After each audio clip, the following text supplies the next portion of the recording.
Olá, sejam bem-vindos. Este é o primeiro episódio do Vozes do Transporte, o podcast oficial do CETSENG, o Sindicato das Empresas de Transportes de Carga e Logística do Estado de Minas Gerais. Eu sou Edilene Lopes, tive a honra de ser convidada para apresentar esta primeira edição. Estou muito feliz de ter vocês conosco neste episódio de estreia. O podcast Vozes do Transporte é um novo canal de comunicação do CETSENG com o setor de transporte. O objetivo é explorar o universo do transporte rodoviário de cargas, logística e armazenamento e discutir as tendências do setor, compartilhar experiências e trazer insights para os profissionais da área, sempre abordando conteúdos relevantes e de qualidade. Você acessa o podcast Vozes do Transporte pelo canal do CETSENG no YouTube e também no Spotify, Vozes do Transporte. Agora vamos dar as boas-vindas aos nossos convidados, começando pelas mulheres, a diretora do CETSENG, Juliana Martins, que é do Grupo Repel, o presidente do CETSENG, Antônio Luiz da Silva Júnior, da Tora Soluções Logísticas Integradas, o Toninho, e também o assessor jurídico do CETSENG, Reinaldo Lage. Muito obrigada pela participação de vocês, sejam todos muito bem-vindos. Neste primeiro podcast do CETSENG, nós escolhemos 2 temas que estão em plena discussão e que vão causar muito impacto nas empresas, a reforma tributária e a desoneração da folha de pagamento. Afinal, como ficará a tributação do transporte rodoviário de carga com a nova reforma tributária? E a desoneração da folha de pagamento?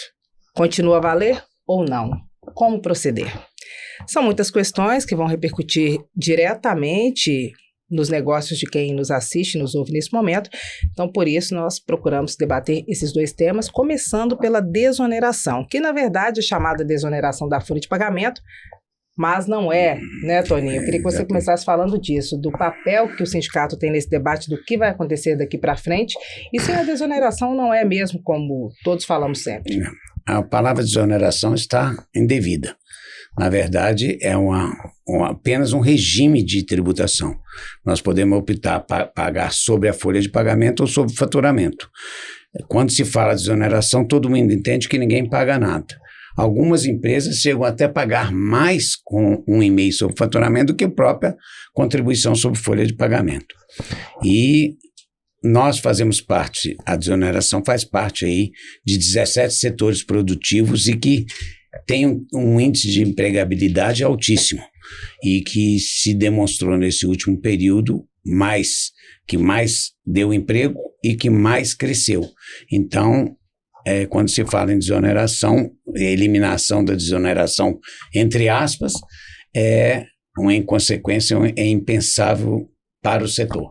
Qual que é o papel do CETSENG nesse momento e qual que é o cenário atual desse... Bom, o cenário atual, depois eu vou deixar o Reinaldo falar, que ele tem um pouco mais de dados técnicos, mas o papel do CETSENG e das instituições superiores, que é a CNT, a NTC e o CETSENG, nosso papel é agir juntamente com as instituições maiores, junto ao governo, junto ao Congresso, para tentar manter a tributação do modo que vem acontecendo há mais de 5 anos. E como que é? Que hoje é o que eles estão falando, reoneração, é a participação, a opção que a empresa tem de pagar sobre a receita, sobre o faturamento ou sobre a folha de pagamento. E o governo quer simplesmente mudar isso, restringindo para que seja apenas sobre folha de pagamento. O que quem dá muito emprego é mais penalizado que quem não dá. Reinaldo, aproveitando essa fala do seu Toninho, ela foi excelente, eu queria que você falasse do cenário, que essa história de desoneração da folha de pagamento, a tributação como ela era até agora há pouco, como é até o momento, ela já está acontecendo há alguns anos. Eu queria que você fizesse um histórico de como chegamos até aqui, qual que é a situação de momento. Bom, em termos de histórico, muita gente está achando que tudo foi resolvido com o acordo anunciado numa entrevista coletiva entre o ministro Haddad e o senador Pacheco, e depois isso foi objeto de houve um pedido da AGU de suspensão da ação, que o ministro Zanin acabou suspendendo essa ação na última sexta-feira por 60 dias. Só que a situação não está resolvida. Para começar, pelo próprio prazo de 60 dias, esse prazo é um prazo para aprovar o projeto de lei 1487, 24, que foi apresentado pelo próprio senador Efraim Filho, que é o autor da prorrogação da desoneração. Nesses 60 dias, o Senado tem que aprovar, há um acordo de líderes disso diretamente para o plenário, não passar por comissão nenhuma. Depois a Câmara também tem que aprovar e o presidente tem que sancionar isso tudo em 60 dias. E nós temos aí um prazo legislativo, de recesso legislativo, que começa em 1º de julho. A gente já sabe que o segundo semestre do Legislativo também as sessões serão reduzidas por conta das eleições municipais. Então, na prática, nós temos aí 40 dias para esse projeto de lei 1487 ser aprovado e a gente ter a concretização desse acordo. Agora, voltando desde lá de trás, essa desoneração, ela foi criada em 2011 por uma medida provisória, a medida provisória 540. Reinaldo, posso te interromper um pouquinho? Porque pensando o seguinte, quem já tinha fechado, por exemplo, a folha de pagamento, fechou os dados do mês todo, estava pensando que estava suspenso a desoneração. E agora tem uma nova decisão do Supremo Tribunal Federal por 60 dias. Como é que faz para readequar? Você e Juliana, acredito que possam responder essa pergunta. Quer falar primeiro? Pode. Bom, isso foi um dos principais pontos aí de insegurança e de indecisão que a gente teve aí nessa última semana, porque esse acordo ele saiu na sexta-feira à noite, o prazo de declaração da folha de pagamento já tinha sido encerrado na quarta-feira anterior e o prazo de recolhimento foi ontem. Então houve algumas orientações da Receita aí por meio de notas, permitindo que as empresas retificassem essas declarações e fizessem o recolhimento ontem com base na Receita Bruta. Quando falamos ontem, é segunda-feira, dia 20 de maio. Isso, segunda-feira, dia 20 de maio. Hoje nós estamos no dia 21, já passou o prazo de declaração do REINF, que é onde você declara se vai recolher sobre folha ou sobre receita, e ter o recolhimento no dia 20. E aí o que aconteceu? As obrigações acessórias que os contribuintes declaram ali sobre folha ou pagamento, elas foram alteradas na madrugada de segunda-feira, e as empresas que já tinham declarado sobre folha tiveram que fazer a retificação para recolher sobre receita bruta. Aquelas que não tinham enviado ainda, enviaram com atraso, conseguiram enviar na segunda-feira sobre receita bruta, a declaração da REINF. Aquelas empresas que tinham declarado sobre folha, elas podem fazer a retificação para a declaração sobre receita bruta.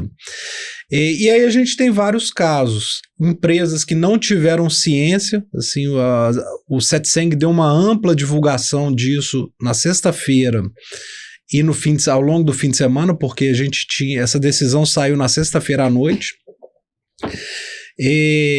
e até a segunda-feira, no fim do expediente, ainda tinham empresas que não tinham ciência dessa decisão. E acredito que muitas empresas fizeram o recolhimento no dia 20 sobre folha de pagamentos. Ainda tem jeito de consertar? Quem quiser voltar, os dados do CETSENG para orientar estão onde? Pois é, essa é uma questão que eu vou falar um pouco mais da parte prática, né? Como as empresas têm sofrido com relação a esse assunto, porque a cada momento o cenário muda. E aí as empresas têm que se planejar. Empresa nenhuma trabalha com imprevisibilidade, né? Senão a gente não tem como crescer, reinvestir. Você tem uma série de situações que tem que ser previsíveis. E aí a gente fica sem saber como isso vai funcionar na prática. Você coloca na sua planilha de custos uma situação que depois você não sabe se vai ser assim ou não. E pior ainda é esse caso que o Dr. Reinaldo acabou de citar, por exemplo. Você se estrutura para poder trabalhar de uma forma, aí de repente a coisa muda, em 2 dias você tem que se readaptar a uma nova situação, e os nossos associados, né, do CETSENG ainda têm o nosso suporte, que esse é um fato importante, as empresas estarem associadas aos sindicatos, porque a gente consegue se atualizar e passar essa orientação para os associados. Mas muitas empresas que não são associadas ficam completamente perdidas sem saber como agir, como na prática seus contadores vão exercer a função e cumprir as obrigações, porque até sexta-feira era de um jeito, na segunda você tem que colocar tudo isso, né? Emitir as contribuições e, de repente, o site da própria Receita não está adaptado a isso. Então, são tantas mudanças significativas que são muito importantes e impactantes para o setor, e a gente fica à mercê. Não pode ser assim, né? A gente precisa, de fato, dessa previsibilidade. Reinaldo, voltando, eu queria que você falasse um pouco do histórico dessa história da desoneração, resumisse um pouco o que tem nesse projeto de lei que o Efraim Filho apresentou, e isso, que foi o acordo entre o governo e o Congresso Nacional, atende ou tem alguma expectativa do setor de alterar? E eu queria que depois o senhor Toninho respondesse sobre isso. Bom, o histórico dessa desoneração, ela veio lá em 2011, inicialmente com 5 setores de alta empregabilidade. Basicamente, o início foi com a construção civil e as empresas de call center. São grandes empregadoras e utilizadoras de mão de obra. E aí, ao longo de 2014 e 2015, nós tivemos ali 3 ondas por medidas provisórias que vários setores também de alta empregabilidade vieram sendo incluídos na desoneração. O último setor a entrar no regime vamos chamar tecnicamente de CPRB, Contribuição Previdenciária sobre Receita Bruta, para a gente sair desse nome de desoneração, que não houve uma desoneração, a gente houve realmente uma troca de base tributária, igual a empresa faz opção pelo lucro real, faz opção pelo lucro presumido, faz opção pelo débito crédito CMS, faz opção pelo crédito presumido CMS, a sistemática é a mesma. Então o setor entrou lá pela MP 651 de 2014 e ele ficou desonerado inicialmente por 1 ano, o setor de transporte rodoviário de cargas. No fim de 2015, eram para todos os setores serem excluídos da CPRB, só que a gente estava naquele período praticamente de depressão econômica, e aí houve um movimento de todos os setores e houve uma renovação desse período aí até o fim de 2016. Nós tivemos todo o histórico aí de impeachment, o Temer assumindo o governo em 2016, e no fim de 2016 nós tivemos uma nova prorrogação por 1 ano, também pelo momento econômico que todos os setores estavam passando. Nessa nova renovação, todos os setores passaram a contribuir com mais 0,5% nominal, e são as alíquotas que estão vigentes até hoje. No meio de 2017, a gente já começou com a insegurança jurídica sobre a desoneração, que depois eu dou uma outra opinião sobre ela para a gente não perder esse histórico. E aí houve uma revogação da desoneração no meio de 2017 por meio de uma medida provisória. E aí houve várias contestações judiciais, o próprio CETSENG teve à época um mandado de segurança coletivo, que ele obteve sucesso na manutenção das associadas no regime, em que o governo simplesmente revogou uma opção que era irretratável até o fim do exercício. Era a principal discussão que se tinha ali dentro dessa revogação, e aí houve uma edição de uma nova medida provisória, prorrogando até o fim de 2018 a CPRB. Em 2018 a gente teve eleição de novo presidente, nova prorrogação até o fim de 2019, por causa do período de transição, e no fim de 2019 a gente teve de novo um movimento de prorrogação até o fim de 2020. Então, a gente já está falando aí em 2020 de 6 anos vigentes para o transporte, 9 anos vigentes para outros setores da economia. O ideal era que permanecesse assim para o transporte daqui para frente, sem qualquer alteração? Sim. Então, isso é um regime que entrou, dado esse histórico aí, no planejamento de toda empresa. E entrou também no planejamento de todo contrato firmado, de todo bid apresentado. No fim de 2019 houve uma prorrogação para 2020, 2020 veio pandemia, prorrogação até o fim de 2021. Em 21 nós tivemos a prorrogação do regime atual. E aí nós tivemos o mesmo histórico de discussão. O governo falou que isso não estava previsto no orçamento, que era inconstitucional, vetou o projeto, o Congresso Nacional derrubou o veto, o governo ajuizou uma ADI, a ADI 6632, e não obteve liminar na época justamente porque tinha uma previsão lá na instituição de majoração das alíquotas de PIS e COFINS. E aí houve essa prorrogação até o fim de 2023. No fim de 2023, o senador Efraim Filho apresentou essa nova prorrogação por 4 anos, até porque ao longo do governo Bolsonaro, o ministro Paulo Guedes ele prometeu apresentar projetos de lei da reforma tributária. Na verdade, a reforma prometeu apresentar uma PEC, que de fato foi apresentada e foi convertida agora na emenda 132, que é a emenda da reforma tributária, e foram apresentados projetos de lei de reforma do imposto de renda e a reforma da folha de pagamentos das contribuições previdenciárias, ela não foi apresentada. E esse foi o motivo que houve essa prorrogação agora em 2023 até 2027.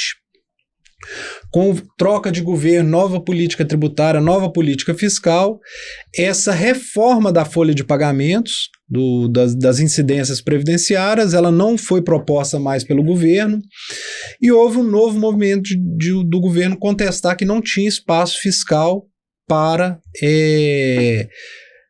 prorrogação da CPRB. Então o governo apresentou uma meta, ele não fez as adequações financeiras daquela meta, e aí virou e falou assim, agora eu tenho que revogar a CPRB porque não cabe no orçamento de 2024, tem uma meta de déficit zero que precisa ser cumprida. E aí ele editou no fim de 2023, na verdade na antevéspera do ano novo, uma medida provisória, a medida 1202, revogando a desoneração e substituindo ela por um projeto ali de desoneração do primeiro salário mínimo. Essa MP, aí houve uma intensa negociação entre o Congresso e os setores, porque isso foi um projeto gestado dentro do Congresso Nacional que deu ouvido aos setores que estão ali no sistema da CPRB. E aí essa MP acabou sendo revogada quanto aos setores que estavam com esses 17 setores da economia, e foi feito um acordo com o governo que ele apresentaria esse projeto de reforma da contribuição previdenciária por meio de projeto de lei, o que foi feito, e aí nós tivemos vamos dizer assim, uma pacificação, uma sedimentação dessa prorrogação até 2027. Só que junto com a contribuição previdenciária das empresas dos 17 setores estava a contribuição previdenciária, a substituição da contribuição previdenciária dos municípios, que não foi criada lá em 2011. E aí, de fato, não havia espaço no orçamento para os municípios abaixo de 120 mil habitantes entrarem nessa substituição de base de cálculo. E o governo apresentou, por meio da AGU, a ADI 7763, que acabou tendo uma medida cautelar sendo dada pelo ministro Zanin, que suspendeu os efeitos da última lei 14784, assim, tanta alteração que a gente se perde no número das leis. Ao longo dos anos, aí desses 12 anos de vigência, 12, 13 anos, nós tivemos 11 leis e medidas provisórias, praticamente uma por ano, tratando desse tema. E aí é o ponto que nós chegamos hoje, que nós temos aí uma decisão suspensa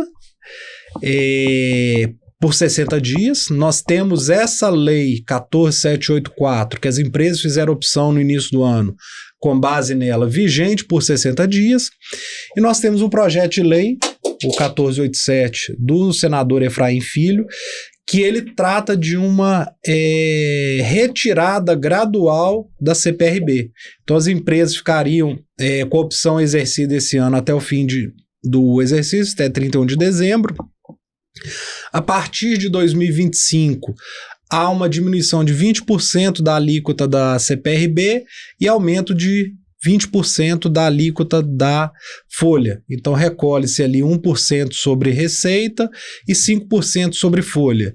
E assim sucessivamente até 2027, quando, a partir de 2028, as empresas passam a recolher somente sobre folha de pagamentos. E aí a promessa do governo federal é que nesse interregno aí de 4 anos seja apresentada essa reforma da folha de pagamentos. Esse projeto atende, senhor Toninho? Ou o senhor acha que não? Não. Não, o que precisa ser feito? Na minha opinião é o seguinte, os setores que, vamos falar assim, que foram beneficiados com essas políticas de, teoricamente, sempre, entre aspas, desoneração, eles se prepararam para isso, deram mais empregos, se prepararam para isso. O que nós precisamos é segurança jurídica, porque no Brasil, infelizmente, nem o passado é certo, né? É uma coisa absurda você falar que o que foi feito no passado não vale hoje. Nós temos outros exemplos aí com a lei do motorista. Mas eu acredito o seguinte, esse projeto, para atender, ele deveria permanecer tal qual está. Ele deveria continuar, já que já tem 12, 13 anos sendo praticados, seria uma mudança, uma política arrecadatória, exclusivamente, não tão preocupado. O governo fala muito em preocupação com o emprego, é o contrário, isso vai trazer desemprego, isso vai trazer insegurança jurídica para o setor. E outra coisa, cria um outro problema. A cada ano você tem uma base de cálculo que você não sabe como proceder nos seus custos, porque tem momentos que você tem a folha maior. Vou dar um exemplo mais prático. Se você faz uma operação em que você envolve muita mão de obra, o seu ônus aumenta substancialmente se você pratica só sobre a folha e estabiliza se for sobre faturamento. E o contrário, às vezes o faturamento vai dar arrecadação até melhor. E o objetivo principal, que eu acredito essencial do governo, seria se preocupar com emprego e receita das empresas, porque isso gera novos impostos. Gente, toda vez que uma empresa cresce faturamento, ele dá mais emprego, mas ele gera mais ICM, mais imposto de renda, mais contribuição social. Então, eu acredito o seguinte, política a gente fala que é um cancro, e eu falo que é um câncer, porque é o seguinte, a entrada das prefeituras no projeto é que derrubou a ideia de sustentar um projeto que vem há 12 anos acontecendo.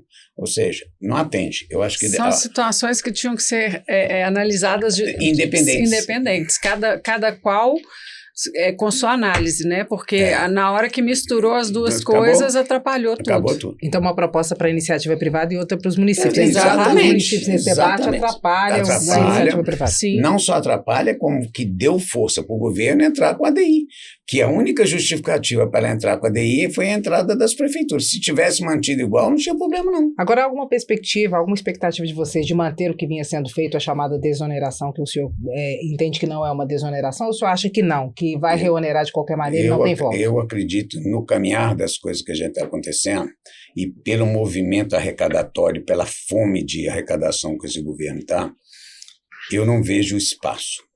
Eles precisam de dinheiro para gastar com outras coisas. Então, eu acredito que nós vamos viver aí 3, 4 anos de, não só no aspecto da folha, não, mas no aspecto geral de tributação, nós vamos ter uma oneração muito forte nos nossos custos, principalmente tributários. E além de desemprego, o senhor prevê pejotização também? Não, isso é inevitável. A pejotização ela vai acontecer de forma assim, rápida. Eu vou só citar aqui, depois Reinaldo clareia. O seguinte, a mão de obra não te permite créditos junto à contribuição social, junto à ICM, junto a compensações. O PJ, as pessoas jurídicas, quando geram nota, te permite se creditar de parte dos impostos. Então, além do problema que você vai ter que baixar a folha, que é evidente vai ter desemprego, você tende a ter uma pejotização, sim. E isso cria mais sonegação, porque a pejotização ela acontece em esferas de empresas menores que não têm a mesma regras tributárias que nós temos. Então o governo pensou mal, deu o tiro errado. As esperanças são poucas em relação à manutenção da chamada desoneração, mas e a segurança jurídica? Tem como garantir nesse cenário que o governo propõe, com essa proposta colocada na mesa? Se eu não for preso, eu falo o seguinte, de forma nenhuma tem. O Supremo não está dando segurança jurídica para nada. Absolutamente para nada. Nós temos uma lei de motorista que foi definida em 2015, 16 praticado. Ele vai agora, cancela, fala que é inconstitucional depois de 8 anos. Nós temos parte de um negócio de lei que o Congresso votou, derrubou veto, discutiu, foi promulgada e ele entra com a DI e cancela com a decisão. Antes teve a medida provisória revogando a derrubação do veto. Ou seja, segurança jurídica nesse governo, nesse momento, acho nenhuma. Passados 60 dias de prazo dados pelo Supremo Tribunal Federal, qual que é a perspectiva? O que deve acontecer? Bom, eu tenho falado nos últimos 30, 40 dias que esse assunto é igual paciente grave no CTI. Você tem que fazer uma previsão de hora em hora, você tem que avaliar o paciente de hora em hora, como é que estão os dados dele. A gente não tem condições nenhuma de prever o que pode acontecer se o projeto não for aprovado, ou se for aprovado de forma diferente do que foi acordado e não for sancionado, até porque essa votação, qualquer ministro pode pedir destaque para o plenário e zerar a votação e começar tudo de novo. E voltando um pouco no campo da segurança jurídica, para te responder sobre o que a gente acha que pode acontecer, esses últimos 6 meses, porque esse assunto começou, na verdade, lá no fim de 2023, nós temos um estrago muito grande na segurança jurídica e na confiança de qualquer acordo, de qualquer decisão sobre a desoneração, porque nós tivemos várias reviravoltas ao longo de 2024, nós já estamos praticamente em junho, na metade do ano, que as empresas não têm, e nós, do meio jurídico, não temos condições de prever o que pode acontecer. E isso não atrapalha, isso destrói qualquer planejamento das empresas. Então, as empresas já tinham feito um planejamento aí, nós temos aí empresas com contratos de longo prazo que eu digo 3, 4, 5 anos. Isso até é uma partezinha, mas é o seguinte, a própria composição de custos para a gente entrar numa concorrência para fazer um contrato de médio e longo prazo, você calcula sobre o seu regime atual. Você jamais previa, porque no Brasil nunca se teve mudança durante o decorrer do ano. Pelo menos um ano inteiro era pacificado.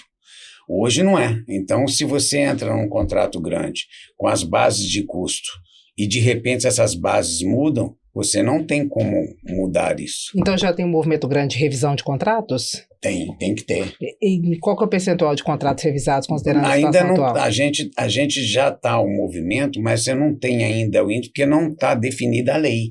A gente está num momento transitório. Hoje não tem custo nenhum adicional, mas dependendo da solução que for dada é que você vai criar os impactos que você vai ter. Qual que é o pior dos cenários? O pior do cenário é não ter uma decisão do Congresso, o Supremo definir por inconstitucional e a gente aplicar integral, quer dizer, esse seria o pior dos cenários. Juliana, diante desse cenário de instabilidade, qual que é a orientação para o empresário? Na verdade, o empresário, como eu disse anteriormente, está numa insegurança danada. Mas não dá para não fazer nada, tem que fazer alguma coisa. Faz o quê? Primeiramente, se informar, né, de como juridicamente ele vai agir, de como economicamente ele vai agir e o mais importante de tudo, né, é se posicionar com relação aos contratos existentes, porque a gente não pode ficar inerte à situação e muitas vezes os embarcadores se negam a ajustar esses contratos, se negam a entender né, os nossos pleitos. Mas a gente tem que se unir, a classe tem que se unir e entender que é um momento que será um momento de crise, caso a gente não se una nesse momento para fazer valer os nossos direitos, porque não há como sobreviver, né, de uma forma saudável as empresas que assim não agirem. Seu Toninho, institucionalmente, além da conversa que acontece principalmente com o parlamento, qual que é o movimento que o sindicato está fazendo para poder tentar alterar essa realidade ou pelo menos deixar ela o mais segura possível para o setor? O sindicato, ele vamos falar assim, é inócuo em termos de ação com a ADI. A ADI, ela só é cabível para quem tomou a decisão, é só a AGU. Então, o papel que a gente tem, e as instituições, a CNT, através da CNT e NTC, entrar como amigos da corte, que é amigos curiae, que é um termo jurídico, para tentar convencê-los a entender que isso é necessário para a manutenção até da estabilidade do setor. Que o que a Juliana falou está correto, não é só isso. Os embarcadores não negociam porque não está definido. Também tem até uma alegação. Segundo, não negociam porque nós estamos vivendo um momento do transporte muito ruim, uma demanda muito fraca, com coisas. Nós temos outros riscos que estão vindo que a gente julga maior, que são a insegurança jurídica na área trabalhista, principalmente pela lei do motorista, que até hoje não foi modulada, mas nós temos uma reforma tributária que está vindo aí, que à primeira vista a gente tem um impacto aí de 9%, 10% adicional. Quer dizer, à primeira vista, não podemos falar nada, porque isso são projetos, são projetos já. Na forma que está, nós temos avaliações aí de 9% a 11,25%. O problema todo é a gente entender que isso ainda é projeto, não está julgado. A gente tem que acompanhar os sindicatos, o papel do sindicato, e a Juliana falou bem, trazer o empresariado para estar atualizado, porque a gente não tem a solução mágica nem falar assim, a receita para você fazer. Não tem. Isso hoje, cada dia é um dia. Amanhã o Congresso pode brigar, pode querer mudar a lei, o Supremo pode cancelar tudo e por aí vai. Agora, seu Toninho, fugindo um pouco do nosso script, que o nosso assunto é desoneração e reforma tributária, nós estamos vivendo a maior tragédia climática do sul do Brasil e talvez a do país. Qual é o impacto que isso tem no setor e quanto tempo você acha que leva para recuperar? Eu conversei isso hoje na hora do almoço exatamente com o pessoal de banco. A gente imagina o seguinte, o impacto é muito maior do que a gente vê. O impacto na economia, a gente lembra das empresas grandes, mas o grande impacto é na pequena e média empresa. É a pequena que não tem condição de sair. A grande tem reserva, a grande tem linhas de financiamento. Mas o pior que eu vejo, e aí é uma opinião minha pessoal, é que o social, o papel do Estado, vai demorar aí 2, 3 anos para reerguer e voltar ao normal. Eu não acredito menos do que isso, não. Olha que a gente tem visto uma manifestação de solidariedade e ajuda fora do padrão. O próprio CETSENG fez uma campanha, nós nos surpreendemos com a quantidade de ajuda. Mas o que está acontecendo é o seguinte, o Estado não estava preparado para uma tragédia dessa, não está preparado para distribuir nem as doações. O efeito, a consequência disso não está medida e a politização da solução, eu acho que vai complicar um pouco mais ainda a recuperação do Rio Grande do Sul. Agora, o gaúcho é forte, o gaúcho é formado por guerras, né, de fronteira. O gaúcho é resiliente, ele vai sair dessa, mas não vai ser do dia para a noite, não. Isso vai demorar alguns anos. Para o setor do transporte de carga, logística, qual é o impacto? Afeta muito. O gaúcho, tradicionalmente, é transportador. As indústrias, principalmente de implementos, todas são no sul. A autopeça tem uma rede de autopeça muito forte.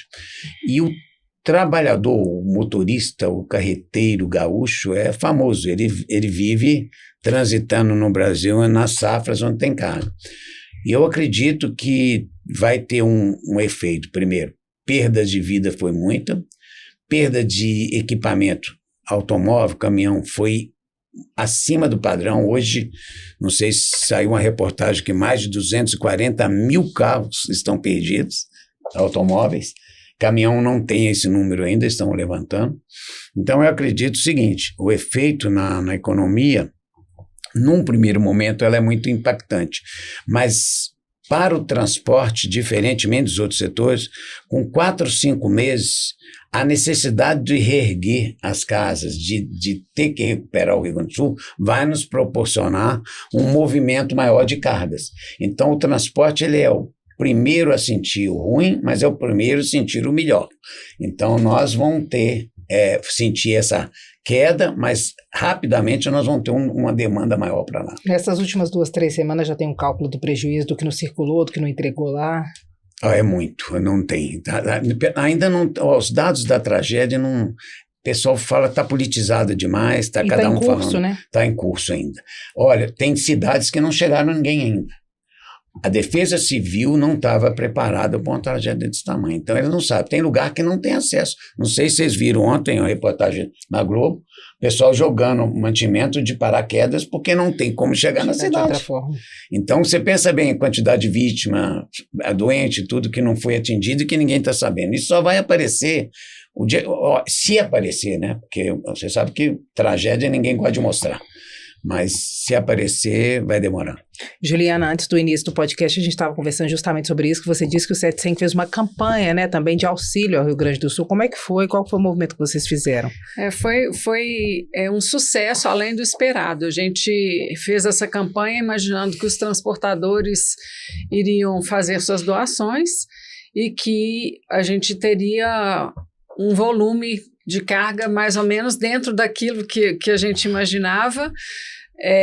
Foi tão grande o volume que a gente não conseguiu fazer esse recolhimento dentro do próprio Setseng. A Tora nos auxiliou, Tora Transportes nos auxiliou fazendo esse recolhimento, porque ela tinha uma área maior para não ceder o espaço, né? O tamanho foi o sucesso. Agora, mais interessante é porque os transportadores foram muito solidários e doaram o que a gente faz de melhor, que é o transporte dessas cargas, né? Não só das nossas, mas de todas do Brasil inteiro que foram recolhidos. Normalmente foram cedidos caminhões por transportadoras para fazer esse transporte gratuitamente. Quantos caminhões, carretas? Nós não temos esse número geral, mas no Setseng foram mais 16 e ainda tem 2 para embarcar. É muita coisa. E à medida que vai chegando, a gente vai recolhendo, mas vai isso só de doação recebida pelo Setseng. Fora que nós mandamos para a Defesa Civil, nós mandamos para a Solidariedade, outras instituições, para levar também. Sim. Então o Setseng recolheu doações e transportou o que foi recolhido. Fizemos a campanha.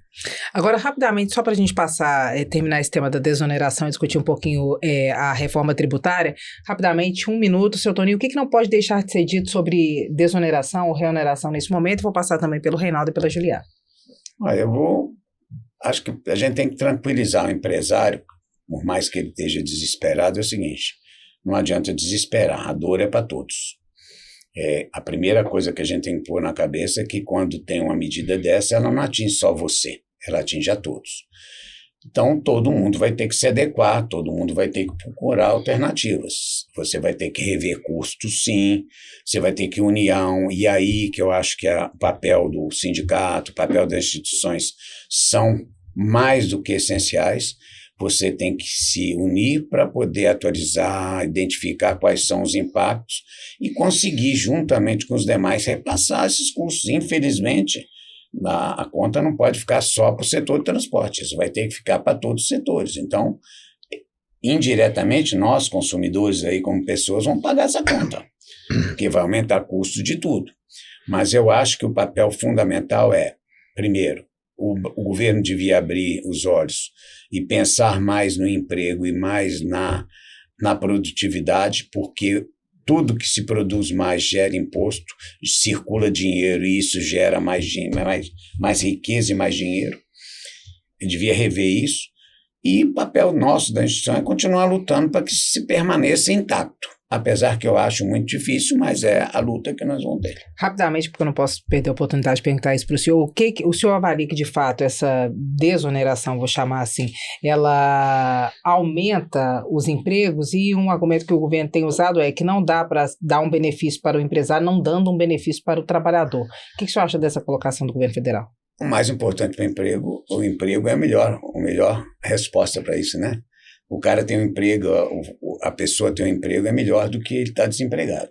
Então, a resposta para o governo é o seguinte: pensa primeiro no emprego, pensa primeiro no empregado. O governo pensa primeiro na arrecadação. Eu acho que nós temos que pensar primeiro que o papel da desoneração não foi tirar dinheiro do rico e dar para o pobre, ou tirar do pobre e dar para o rico.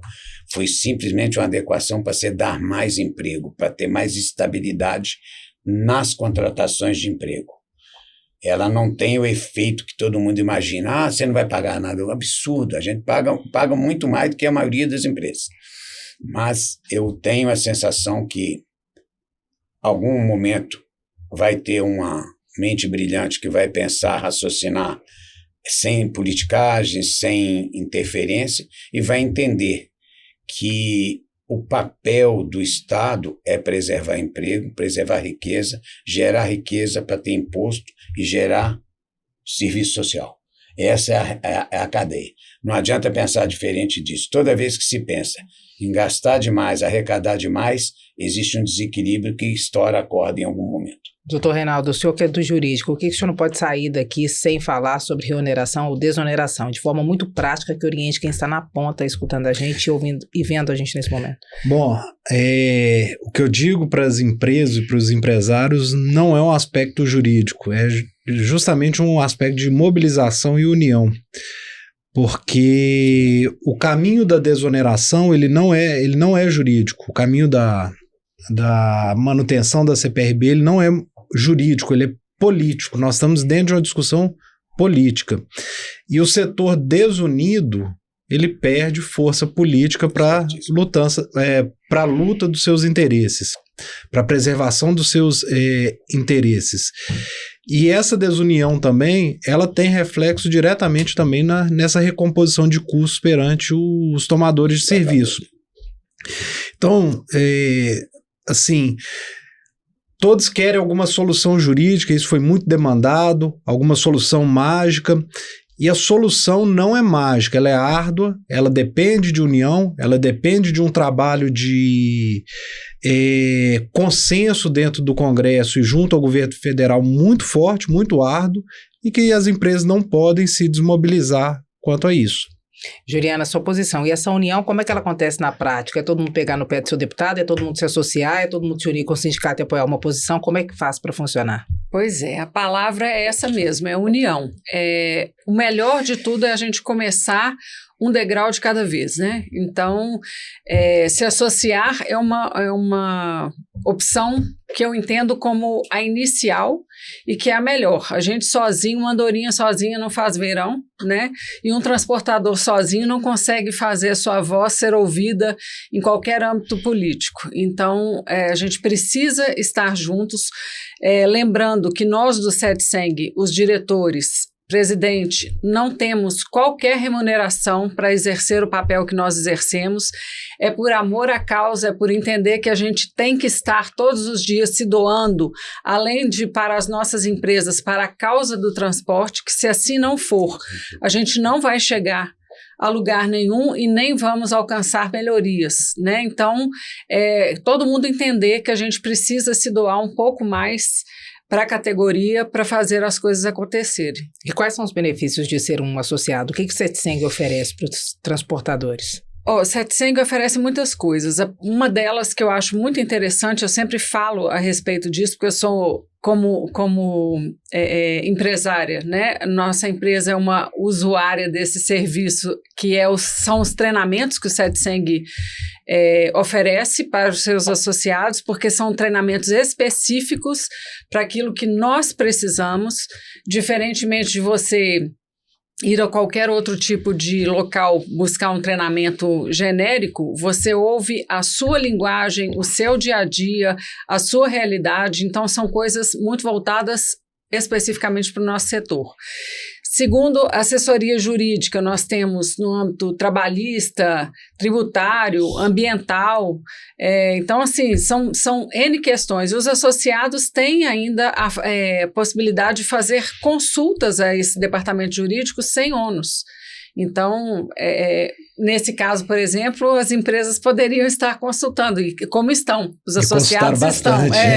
Os associados estão, mas aqueles que não são, né, provavelmente, às vezes, vão consultar um outro advogado que não é especialista ou um contador, por exemplo, que não é especialista e, às vezes, não tem a melhor oferta digamos assim, de informação, né? Então, eu acho que, assim, são muitos benefícios, as pessoas podem buscar saber mais através do nosso site, que é www.setseng.org.br. Lá nós temos várias informações que serão importantes para quem quiser saber mais. Muito obrigada, Juliana. Agora a gente passa para o nosso próximo tema, que é a reforma tributária. Nós tivemos a aprovação da Lei Mãe no ano passado, e esse é um ano fundamental porque é o ano da regulamentação da reforma tributária. É o que vai dizer o que vai acontecer com cada um dos setores. E há uma preocupação de vários setores no país com a incidência do imposto seletivo, né? Quem vai pagar mais, o que vai ser tributado, o que não vai. E aí, é nesse ponto que nós estamos nesse momento. Seu Toninho, qual que é a principal preocupação com o senhor em relação à regulamentação da reforma tributária e como é que o setor pode ser atingido a depender da decisão tomada pelo governo, a proposta feita pelo governo e a decisão tomada pelo Congresso? Bom, reforma tributária eu acho que é necessária. Primeiro, eu não sou contra ela de forma alguma. Eu acho que a simplificação de arrecadação seria um ponto fundamental para a gente baratear e evitar a sonegação. Quando todos pagam menos. O problema hoje aqui eu vou colocar assim, o medo que nós temos dessa reforma é que não seja dada a importância aos setores de acordo com suas características. Vou dar um exemplo, não é só nosso não, vou dar um exemplo diferente. Setor de saúde. É um setor que não pode ter a mesma tributação que tem uma indústria. O setor de transporte não pode ter a mesma tributação que tenha um fabricante de automóvel, que tem benefícios, que tem dinheiro de exterior, que tem uma série de coisas. Então, a nossa preocupação e o trabalho das instituições junto ao Congresso, junto ao governo, é que ela seja justa. É o que a gente pede, que seja o mais justo. Eu não importo, acho que a maioria de nós, e como eu falo como presidente do sindicato, a maioria dessas empresas não importa em pagar. Nós pagamos muito impostos. Nós não importamos pagar, desde que tenha retorno, que nós tenhamos. Transporte não tem segurança nas estradas, não tem estrada para rodar, não tem segurança jurídica, não tem condição, linhas de financiamento específico, não tem uma infraestrutura de armazém, ou seja, a gente não importa pagar. A reforma tinha que vir com objetivos claros, destinação clara. Ou seja, vão pagar mais? Vão, mas o que nós vamos ter de contrapartida? Esse que acho que é a essência. Então, a preocupação do setor não é com a reforma, é com as variáveis e com as possíveis, vamos falar entre aspas, bem claro, jabutis que podem interferir nessa lei, porque jabuti, você sabe o termo que é, né? Ele põe no meio de uma coisa, não tem nada a ver.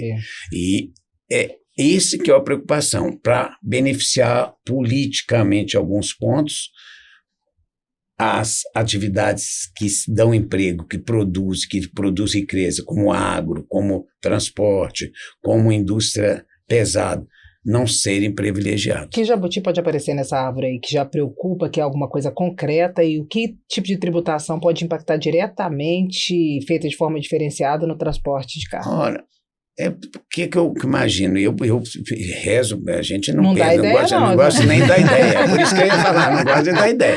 Mas eu acho que tem muitas possibilidades. Por exemplo, o setor público, que hoje é o grande gastador do Brasil, do país, ele não tem nenhum parâmetro de arrecadação com gasto. Ele gasta, depois arrecada. Quer dizer, diferente, a gente produz para pagar.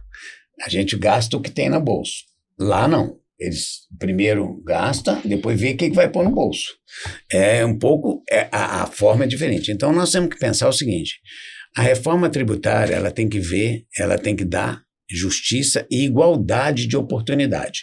Eu acho que ela teria que ser isso. O que pode vir de prejuízo é onerar demais no setor agrícola, no setor pecuário, que é sofrido, que é composto de micro e mini produtores, que geram você fala assim, gera riqueza? Não, mas gera alimento, gera produção com exportação.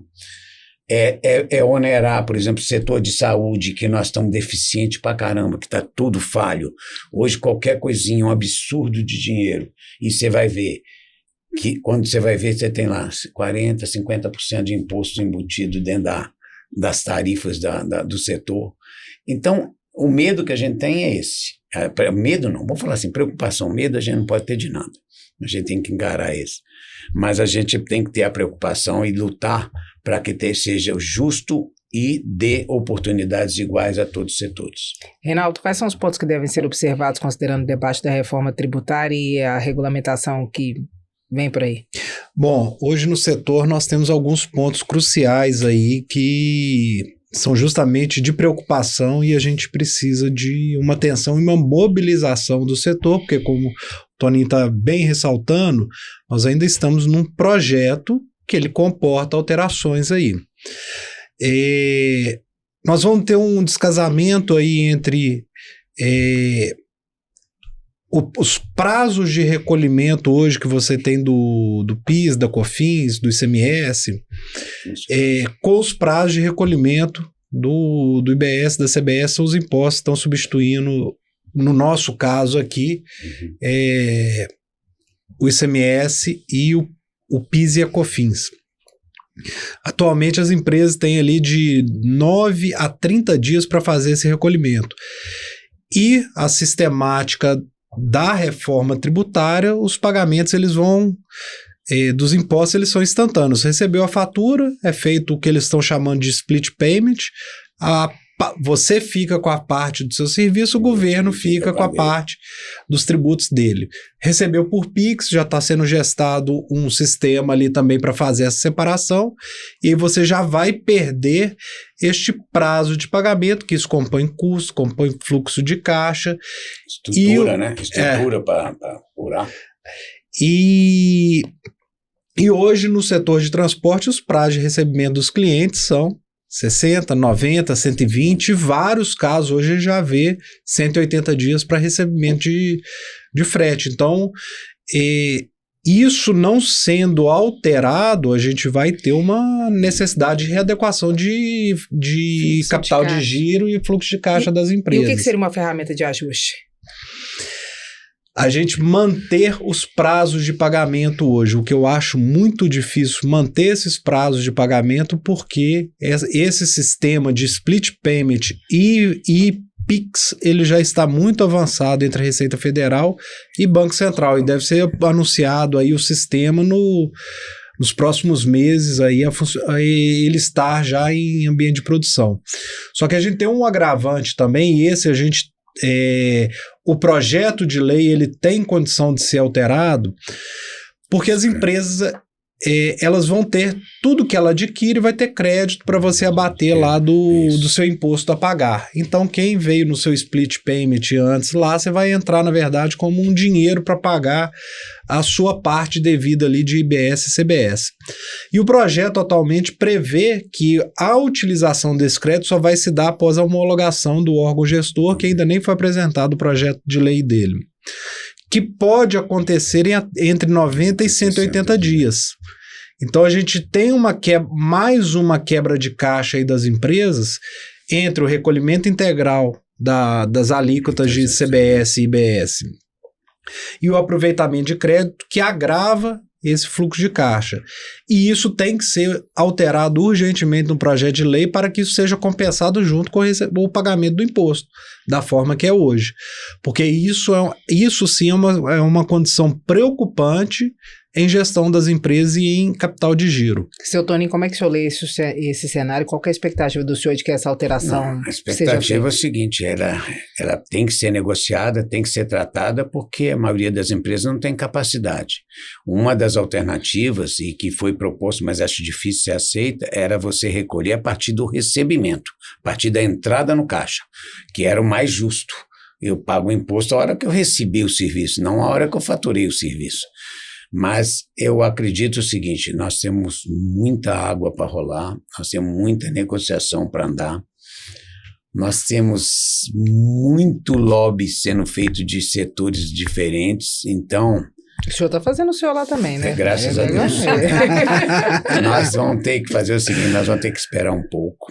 Eu acho que está prematuro a gente sofrer por antecedência, mas ficar com a cabeça quente tem que ficar, porque é uma mudança radical da forma. Para nós, até consumidores usuais, nós já vamos pagar os impostos das nossas coisas na hora, à vista.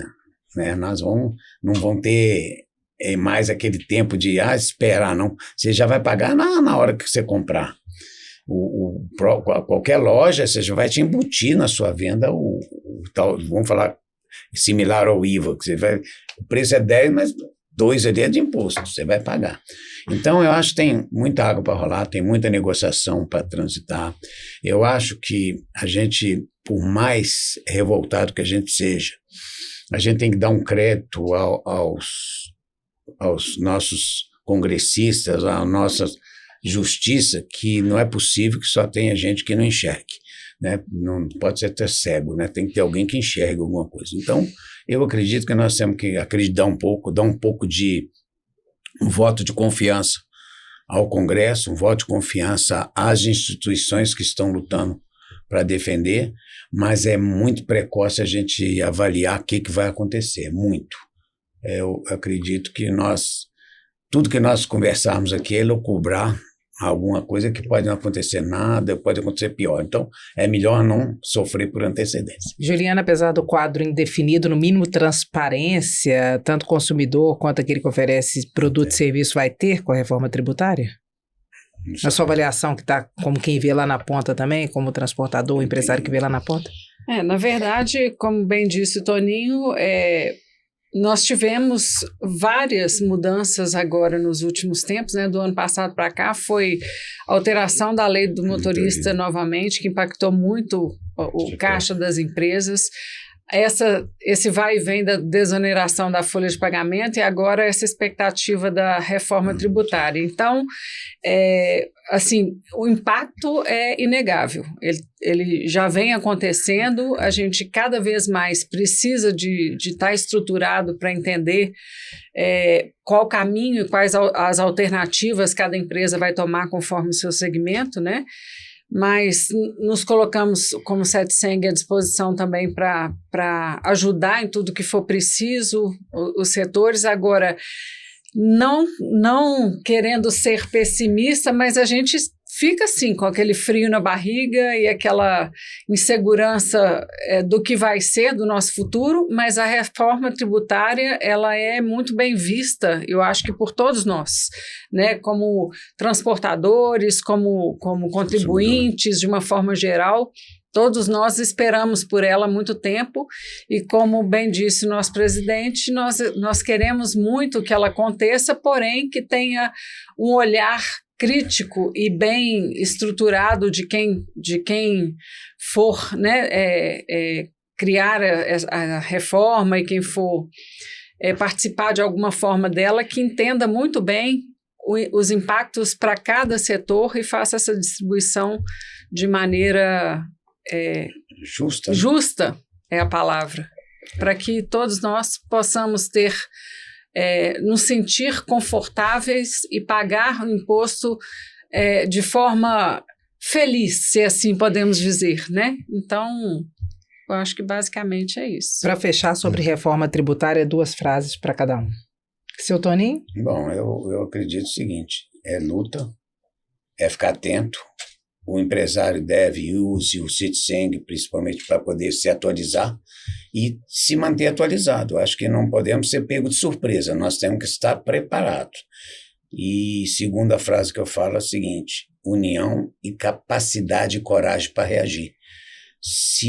Quando a gente fala sempre, né? Meu pai falava que quando dói o pé é que você tira ele do chão, não é? Então, a gente tem que fazer a mesma coisa. Se a coisa doer demais, nós temos que reagir. Embarcador é importante, cliente é importante, mas sobrevivência também é. Então, nós temos que sobreviver. Então, saber ter coragem de repassar os custos. Reinaldo, depois do seu Toninho, quero ver se sobraram 2 frases para você. Voltando, vai virar quase que clichê. União e mobilização, porque nós estamos ainda num projeto que tem muita coisa para ser alterada e muita coisa para não deixar passar também. Os jabutis não podem passar. E o outro é conhecimento. As empresas investirem em conhecimento, porque a reforma, ela tem gerado muito medo porque ela é um paradigma novo, diferente de tudo que foi vivido nos últimos 60 anos. O sistema atual ele foi criado lá em 64, então 60 anos esse ano. E sem esse conhecimento, as empresas não vão ter essa adequação, não vão ter capacidade de renegociar contratos e reestruturar negócios, porque a reforma ela vai promover uma grande renegociação de contrato em toda a economia, uma grande reestruturação de negócios, e vão ficar para trás, podendo alguns até sair do mercado. Juliana, que abriu nessa rodada, vai fechar com chave de ouro. Eu pressinto que uma das frases tem a ver com a orientação sobre onde encontrar informações e conhecimento. Com certeza. O CETSENG está de portas abertas, então a frase que eu repito, falei aqui diversas vezes, mas vou falar de novo, é união. E aonde nós vamos encontrar a união em todos os aspectos, no aspecto de informação e no aspecto de realmente relacionamento, é estarmos com as pessoas do meio, é entendermos a dor de cada um, é entender como a gente pode trocar informação, deixarmos de ser menos individualistas, né, para sermos mais coletivos. Isso tudo é importante. Eu acho que essa questão de união da classe assim, a bola da vez na minha fala aqui, que eu acho que tem que existir. E coragem. Coragem, porque nós brasileiros somos capazes de nos diferenciar sempre, temos muita criatividade, nos reerguemos sempre, nos colocamos de pé em toda dificuldade, e como mineiros, devagar e sempre, a gente sempre chega ao lugar que a gente precisa. Então, vamos seguir de cabeça erguida, e o CETSENG está aqui para contribuir. Seu Toninho, o presidente do CETSENG, o Reinaldo, que é diretor jurídico, assessor jurídico do CETSENG, a Juliana, que é diretora do CETSENG. Agradeço muito por esse bate-papo muito esclarecedor com vocês, a confiança, a equipe de comunicação também a confiança. Esse que é o primeiro episódio do podcast Vozes do Transporte, muitos episódios desse podcast, dessa iniciativa que realmente é muito informativa. Eu agradeço, eu, Edilene Lopes, agradeço pelo convite de apresentar esse primeiro episódio. Espero ter estado à altura. Muito obrigada, viu, pela participação e por esse papo tão esclarecedor. Gente, para vocês que agora nos escutam e que também nos veem pelo YouTube, o podcast Vozes do Transporte está disponível no canal do CETSENG no YouTube e também no Spotify, com o nome do podcast, que é Vozes do Transporte. Esperamos vocês nesse e nos próximos episódios. Podem aguardar, e muito obrigada pela presença de vocês conosco.